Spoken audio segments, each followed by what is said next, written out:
Tere merelaeka vaatajad ja merelaegas on täna tulnud nüüd õhtul Klooga randa, et vaadata siin tänasel kuupäeval, milleks meil on 16. november 2025. Otsest suurt tormi küll hetkel ei ole, kuid laine on ikkagi vahus.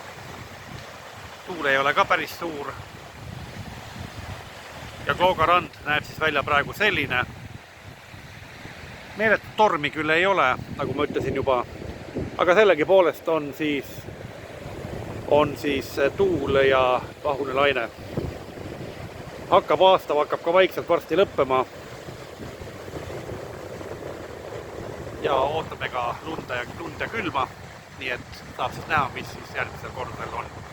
Nagu näha, siis Laulasmaa pool on hästi suur tume pilv. Ja mis sealt tuleb, me ei tea, aga loodan, et tuleb ilusat lund. Aga praegu aitäh vaatamast ja uute kohtumist.